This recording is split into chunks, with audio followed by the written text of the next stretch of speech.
Jemaat Maha Tuhan, terpujilah Tuhan Allah yang telah melakukan perkara besar dalam hidup kita. Kasih-Nya sungguh nyata, Dia menjaga, memelihara, dan menuntun di jalannya yang benar berdasar pada firman-Nya. Dan karena itu kita akan membaca firman yang menjadi bacaan MTPJ Gemim tanggal 18 sampai 24 September 2022 dari 2 Korintus 8 ayat 1 sampai 15. Sebelum membaca dan merenungkan firman, mari berdoa. Ya Bapa, kami butuh firman-Mu, dan karena itu beritahukanlah kebenaran firman-Mu dari bagian firman yang akan kami baca renungkan saat ini. Ya Allah Roh Kudus, jamah semua yang mengikuti bacaan firman dan pemberitaan firman Tuhan saat ini. Dan biar Engkau pakai hamba-Mu dengan kuasa-Mu, supaya firman dapat diberitakan dari dan di dalam kuasa Tuhan. Bertindaklah ya Bapa, dalam nama Tuhan Yesus. Haleluya. Amin. Bacaan firman Tuhan saat ini dari 2 Korintus 8 ayat 1 sampai 15. 2 Korintus 8 ayat 1 sampai 15 begini dikatakan. Saudara-saudara, kami hendak memberitahukan kepada kamu tentang kasih karunia yang dianugerahkan kepada jemaat-jemaat di Makedonia. Selagi dicobai dengan berat dalam pelbagai penderitaan, sukacita mereka meluap. Dan meskipun mereka sangat miskin, namun mereka kaya dalam kemurahan. Aku bersaksi bahwa mereka telah memberikan menurut kemampuan mereka, bahkan melampaui kemampuan mereka.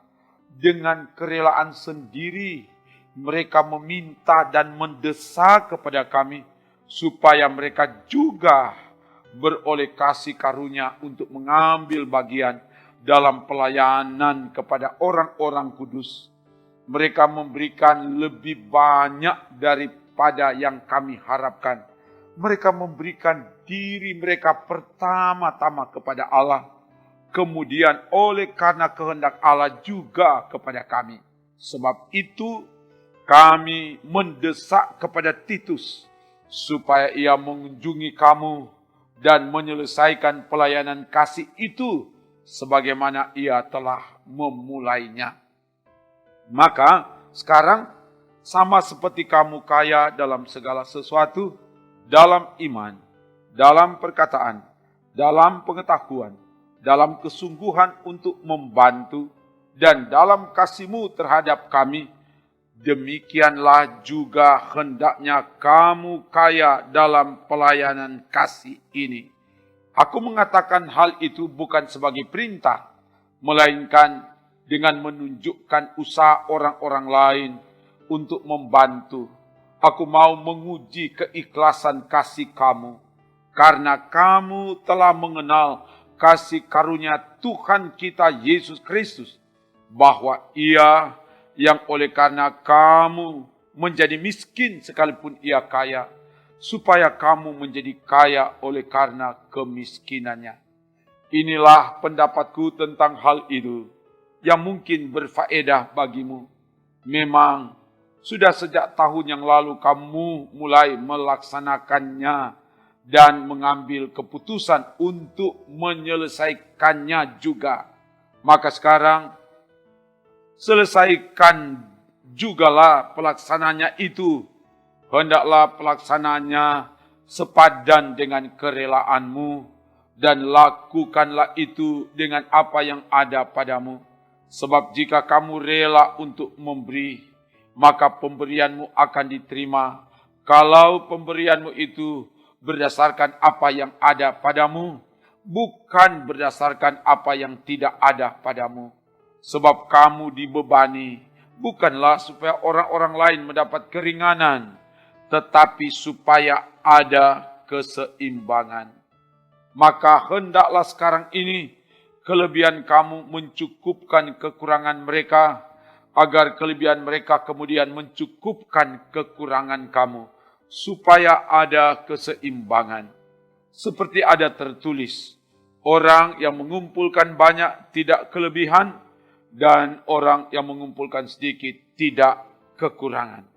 Demikian bagian firman yang menjadi perenungan kita saat ini. Jemaat Maha Tuhan,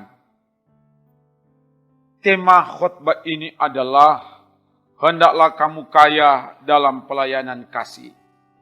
Berdasar tema ini, saya mengutip ungkapan penginjil besar dunia Billy Graham, katakan, Allah memberikan kita dua tangan, yang satu untuk menerima dan yang satu untuk memberi.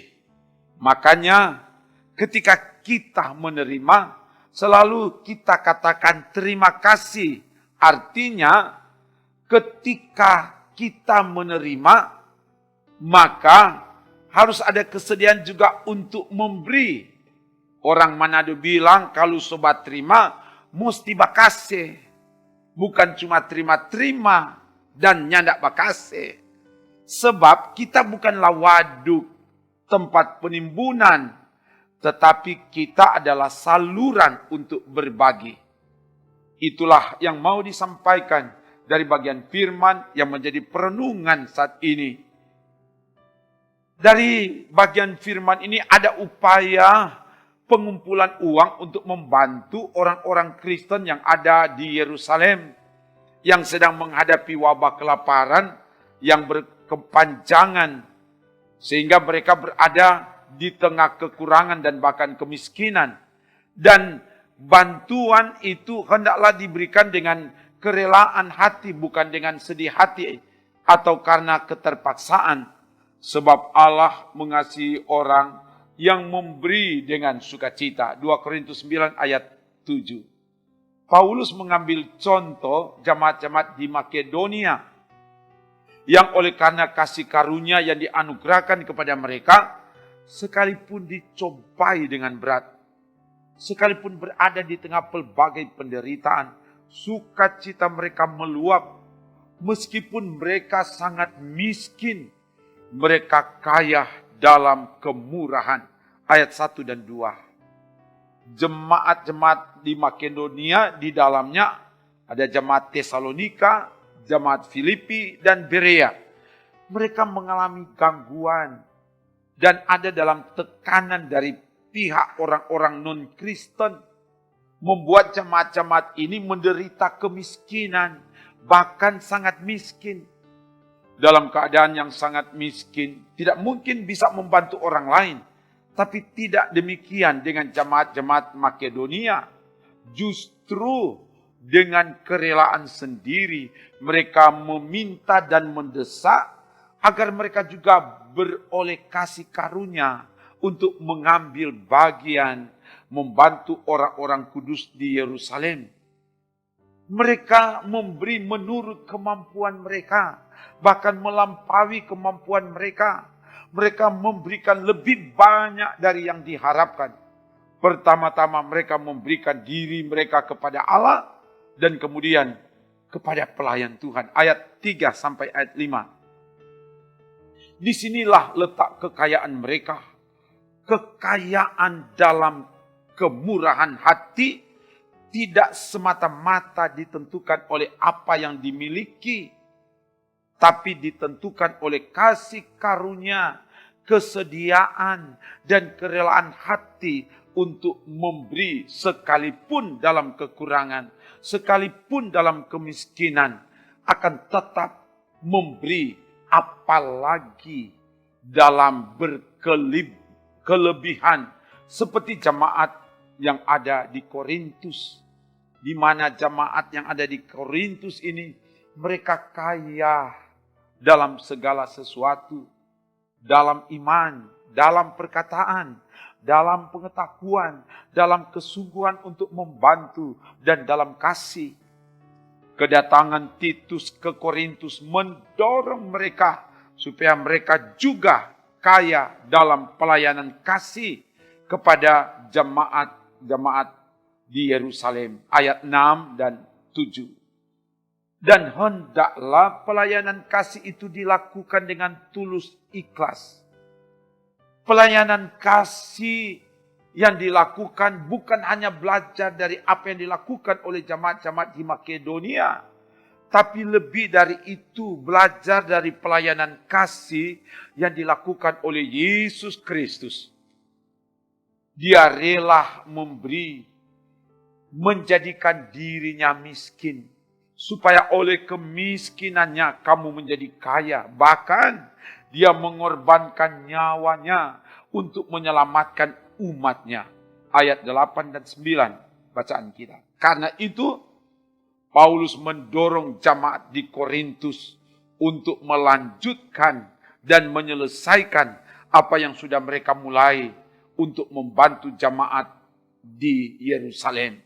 Dan hendaklah hal itu dilakukan dengan kerelaan, dengan apa yang ada, bukan apa yang tidak ada, supaya kekurangan jemaat di Yerusalem dicukupkan oleh jemaat Korintus, dan sebaliknya terjalin saling mencukupkan, supaya ada keseimbangan. Seperti ada tertulis, orang yang mengumpulkan banyak tidak kelebihan, dan orang yang mengumpulkan sedikit tidak kekurangan. Ayat 10 sampai 15 bacaan kita. Jemaat Maha Tuhan, sebagai orang beriman, kita orang-orang yang percaya kepada Yesus Kristus, menjadi keharusan bagi kita untuk melakukan pelayanan kasih. Dan kiranya hal itu menjadi ciri khas orang beriman. Itulah yang telah diajarkan dan diteladankan oleh Yesus. Yesus menjadikan dirinya miskin sekalipun ia kaya, supaya kamu menjadi kaya oleh karena kemiskinannya. Ayat 9. Hendaklah kita hidup bukan hanya memperhatikan kepentingan diri sendiri, tapi kepentingan orang lain juga. Seperti Yesus yang merendahkan diri, mengosongkan diri, mati dan bangkit untuk menyelamatkan kita. Nanti dilihat dalam Filipi pasal 2 ayat 4 sampai 9. Karena itu hendaklah kamu kaya dalam pelayanan kasih, sebagaimana tema khotbah ini.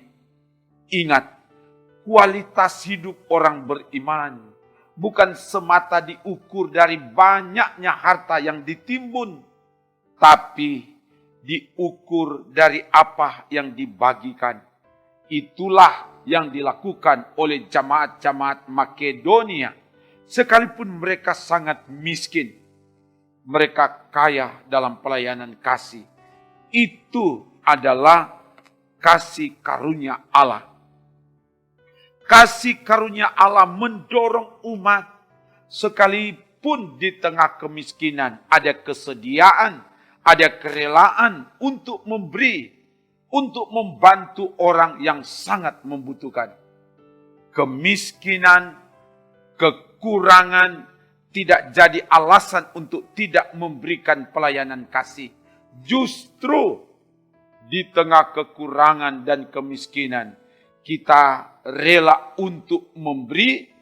Itulah pelayanan kasih yang berkualitas, yang dikenan Tuhan, dan yang mendatangkan mujizat berkat. Ingat, kerelaan memberi yang dilakukan oleh perempuan janda di Sarfat, ia tidak ada yang lain untuk dimakan. Dia rela untuk memberi semua yang ada padanya, sehingga mujizat berkat terjadi. Tepung dalam tempayang dan minyak dalam buli-buli tidak habis sampai musim hujan tiba. Mereka makan sepuas-puasnya, tidak habis. Karena di tengah kemiskinan, dia rela untuk memberi, sehingga mujizat berkat terjadi. Nanti dibaca dalam 1 Raja-Raja 17 ayat 1 sampai 16. Pelayanan kasih hendaklah dilakukan dengan kerelaan, bukan keterpaksaan. Dilakukan dengan ketulusan, keikhlasan. dan dilakukan dengan apa yang ada, bukan apa yang tidak ada. Dengan kesungguhan untuk saling mencukupkan supaya ada keseimbangan. Hendaklah ini yang dipraktikkan dalam hidup ini agar Kristus diagungkan dan dimuliakan kini dan selamanya. Haleluya. Amin. Mari berdoa. Terima kasih Bapa. Firman telah diberitakan. Dan kebenaran firman itu mengubahkan setiap kami. Sehingga sekalipun kami berada di tengah kekurangan, di tengah kemiskinan, kami tetap ada kerelaan untuk memberi. Sebab itu adalah kasih karunia Tuhan di hidup ini. Biar firman ini memperlengkapi kami. Dan firman-Mu ini kiranya meneguhkan kami. Dan memampukan kami untuk melakukan itu di hidup ini. Dan diberkati semua yang tetap tekun, taat, setia mengikuti pelayanan ini. Dimanapun mereka berada. Dan diberkatilah pelayan-pelayan Tuhan yang mempersiapkan diri untuk melaksanakan tugas pelayanan. Sehingga tugas pelayanan dapat dilakukan dari dan di dalam pertolongan kuasa Tuhan. Diberkati tim multimedia bersama keluarga mereka. Biar ketaatan, kesetiaan melayani Tuhan. Kami cuma selalu pegang apa kata Tuhan. Bahwa dalam persekutuan dengan Tuhan, jeripaya tidak sia-sia. Dan itu diperhitungkan oleh Tuhan. Dan datangkan sukacita dalam hidup ini. Dan biarlah pelayanan ini, pelayanan dari YouTube Gemim Bukit Moria Rike diberkati dan menjadi berkat bagi banyak orang. Terpuji nama-Mu Bapa, ini doa kami dalam nama Tuhan Yesus. Haleluya. Amin. Demikian pelayanan firman dan doa. Terima kasih kamu tetap setia mengikuti pelayanan ini. Kamu hebat, kamu luar biasa. Ikutilah terus supaya kita semakin memperlengkapi diri untuk melaksanakan pelayanan yang Tuhan percayakan. Dan pada akhirnya kita semakin berakar, semakin bertumbuh, dan semakin berbuah lebat di dalam Tuhan. Amin. Trims. Jangan lupa subscribe channel Gemim Bukit Moria Rike.